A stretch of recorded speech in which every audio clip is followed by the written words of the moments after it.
బూడిదను మొక్కల కోసం ఉపయోగించే విధానాలు. సహజ ఎరువుగా బూడిదలో పొటాషియం, కాల్షియం మరియు ఇతర ఖనిజాలు ఉండడంతో ఇది మొక్కల పెరుగుదలకు సహాయపడుతుంది. కొద్దిగా నేలలో కలిపితే మంచి ఫలితాలు కనిపిస్తాయి.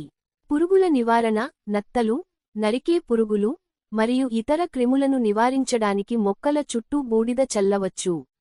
ఇది సహజమైన రక్షణ కవచంలా పనిచేస్తుంది. నేల pHను సమతుల్యం చేయడానికి మట్టిలో ఎక్కువ ఆమ్లత, యాసిడ్ ఉంటే కొంత బూడిద కలిపితే ఇది సహజంగా pH స్థాయిని పెంచుతుంది. టమోటా మరియు మిరప పంటలకు మేలు. పొటాషియం అధికంగా ఉండే బూడిద టమోటా, మిరప మరియు ఇతర పూల మొక్కలకు చాలా మంచిది. ఇది పువ్వులు మరియు పండ్ల పరిమాణాన్ని పెంచుతుంది. వీడ్స్ తొలగించడానికి అనవసరమైన గడ్డి, నల్లజడ, వీడ్స్ పోగొట్టడానికి బూడిద సహాయపడుతుంది.